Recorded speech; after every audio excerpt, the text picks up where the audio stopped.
I hope anyone who's considering offering a lifetime deal is listening to Matt right now, because I really like the strategy with like just turning those customers into affiliates or those brand ambassadors for you. I mean, what are your thoughts on just because those people who purchase the lifetime access, they are typically it might be your minimum viable product. It might be you're trying to launch your app, your SaaS, your company, and just get that initial traction. And yeah, when you offer a lifetime access deal, there is going to be that natural organic buzz that's being created because everyone's looking for a deal. Everyone's looking for that way to get ahead.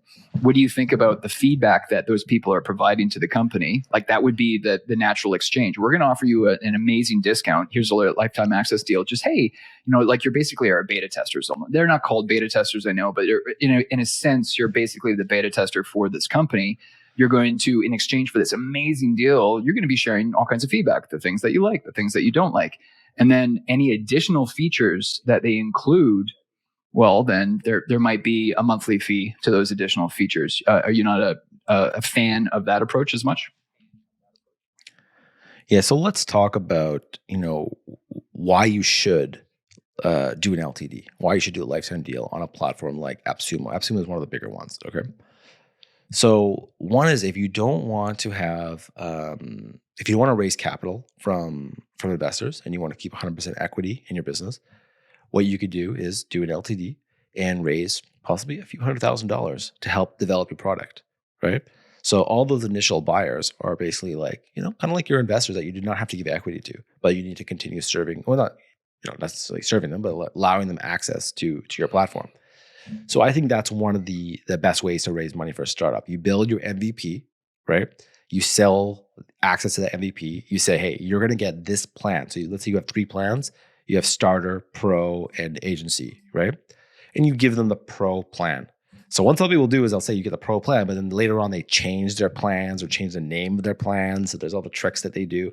But to just keep them, on that, what you're offering them. And then as you build out more features and products, that could give them a reason to upgrade or charge them another one-time fee for the upgrade. And this time, you don't have to go through AppSumo, where AppSumo is taking 8%. I don't know what percent they're taking. I'm guessing they take like 50%. But now you could sell directly to them at a much higher price. So the AppSumo pricing, these products are like 50, 60 bucks, 70 bucks, and you could stack them, right? But if you're just selling direct, like when we did the deal on Buddy Boss, I think they were selling their theme for a one-time fee of, I could be wrong about this, but I think it was like 300 bucks. But they just sold it directly from their site. They weren't using a third party, right? So then they can keep all that revenue. So that's the other thing too, is that people, if they love the product, they do want the upgrade, they're likely willing to pay a higher price. So Thrivecart's model is interesting because they'll charge, $600 or $700, whatever it is. But I think the way that they base that pricing is looking at the average lifetime value of a product like that in the industry. So looking at like Samcart, for example, maybe, I don't know if this is true, but maybe their average lifetime value is like $600 or $700. People stay on for 3 months to 6 months or something like that. A lot of people, some people do stick for a long period of time, so they know that. So, and a lot of people who will buy at $700 will maybe never even use the product. Same thing with the lifetime deal stuff, right? People buy it. I have actually a lot of products that I bought that I never use. Right. I just like maybe I'll same here. Later. I'm also a fan of AppSumo, and honestly, I think 80% of those products I haven't even touched. I know, been there. Yeah. So yeah, the other part of this is getting that initial users and getting that user feedback. So if you're in the startup world and you're familiar with, you build a minimal viable product, you get users to use it, and then you get their feedback, and then eventually you maybe do a pivot. Right, and you figure out where's our market. What kind of users do we have here? What features do they want? You get user feedback and you iterate, right? And that's the whole process of like building a startup. So that's the other reason to run a lifetime deal. So you could pay for the development that you had already done. You could raise money to build the product even further along before you want to raise money or don't raise money at all. Plus now you're getting all that user feedback. So those are the reasons to do it. When people do it because they're trying to make money, just because they want the money and they're not going to invest it back in the business and so on, I think that's a big mistake. The other one you could do is, run the deal for a plan with a plan to upsell them into something else, whatever that might be. right? Maybe you got I saw a Social Bee. I bought that. And I love that product. I bought an LTD. And then they offer a lot of concierge services. So they'll do your social media management. They'll do your copywriting, blog posts. And I've used their concierge service a lot, and I really love it. They also launched an online course. I think it was like $1,000. So it wasn't really like they had other additional products and services that you can upgrade to, right? And I think the other one is if you're planning to sell your startup. So I saw another one on here. I think it was called I forget what it was called, but they had a really good deal. It was an analytics software. They had a really good deal, and they were selling it a lot. And it was very, very affordable. I think it started at like $25 for an analytics platform, and then you could upgrade it. And then I got it, and then I realized that there's this one feature I wanted that I didn't have it, and I messaged them like, "Hey guys, can I just pay a little extra just to get this one feature?" And they're like, "No problem." They just enabled it for me. Like, go ahead, use it. They were really cool about it. I wish I could shout them out. I can't remember what it's called. I think it was True Conversion. I think it was it was True Conversion. TRU. I think that's what it was. Yeah.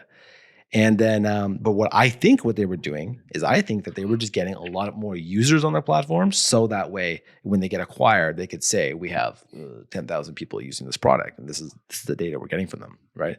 Even though those people are not paying necessarily a monthly subscription, but they're still in your platform using your product. And yeah, there is opportunity to upsell them into other things, whether it be courses, events, other services, more features, different plans, whatever. So there's a lot of reasons that LTD could be good. But if you're going to buy an LTD, you got to do your research, especially on these things where you're investing in you're going to be building out the platform, right? Like something like a Thrive card, or you're going to put your online course on it, that sort of thing. That's where you do a lot more research. If it's something like, I don't know, maybe analytics, pretty quick to set up, you're not investing too much, your business is not super invested into it, that's where it's kind of like you could take your chances with it a little bit more. But I do recommend always looking at the reviews on AppSumo. Sometimes I've been finding that some of them seem a little bit fake. Maybe that the founder just got a bunch of their friends or people in their community to just go leave a positive review. Or sometimes they encourage people. They say, hey, if you leave a review, we'll upgrade your account to this level. So they could be kind of like, manipulating the reviews a little bit. So you do got to read the reviews and see, and there's also questions and answers, and you can kind of see how they're engaging. But the other big place is looking at Facebook groups. So if you go onto Facebook, type in lifetime deals in the search bar, and then go down to groups, you'll see there's a whole bunch of groups that are all in the lifetime deal space. So go there, and then you can look at what people are talking about. There's a lot of them that are always discussing all these AppSumo deals. If someone's not discussing it, you could post and say, hey guys, what do you think about this deal? And other people who might know a lot more than we do will tell you all about whether or not you should get it, if it's a good deal, or like what's going on there. Another popular place that's more old school is the Warrior Forum. So if you go to Warrior Forum, and they have like special offers in their marketplace, you'll see there are some deals there for both courses, softwares, stuff like that. I have not bought from here. I just know this is another popular place that people go to find different kinds of deals on softwares. That's awesome, man. Yeah, I need to do some more homework on lifetime deals too. Yeah, I sometimes spend a long time researching lifetime deals on product. If I see a product that does something, I'll start looking at, okay, who else does products like this or has a product like this, to kind of see like, who is the innovator first. And then, because they're usually these deals are like kind of like often copying other ones that already exist. So yeah. Yeah, and I'll admit that I didn't even know lifetime deals was a thing until I think you were posting about it 3 or 4 years ago, and that's what got me into AppSumo. And you really did drop a huge tip that I even need to incorporate in my own system of vetting these deals with regards to just doing a little bit of homework, doing a little bit of research on the founder, the CEO, the leadership team, because whatever you see there is probably going to point in the right direction. Because yeah, I mean, anyone who if it comes to light that this example that we're highlighting for everybody really was a nefarious deal, like it just they had the worst intent, yeah, you're doing permanent damage to your name. I don't know how that gentleman will ever be able to be in business ever again if he was actively trying to screw people over. Yeah, you're not going to get very far if you're trying to screw people over these days. The thing is that even if he does, a lot of people might not ever connect the dots, right? Like we just talked about the story and it's going to go on YouTube. But you know, you're looking into it. If you're not in these Facebook groups, you don't know about this stuff. That's true, right? That's true. So I don't think that's necessarily true. I think he did burn a lot of bridges, right? What's great about AppSumo is I think you get 60 days after you buy a product. You have 60 days to return it. Yeah, that's so if it ends up sucking, whatever, you know, you can always return it. And they all are also good. If things shut down, often they will give people credits back. So if you pay $50, they're like, hey, we'll give you $50 in AppSumo credits. So you can go buy it. So they're actually really good. AppSumo is really good with that. Yeah. And while you were talking about lead card, I literally just did a Google search and used the news tab. Nothing there. It's nothing. It's kind of sketchy. And the website's it's down. kind of sketchy. Yeah. Yeah. And if you see this story was blowing up in the lifetime deals community. People were really mad about it. And, you know, it's a little bit old news now, but I saw that the recent update is that he somehow manipulated his Trustpilot to get rid of all the bad reviews.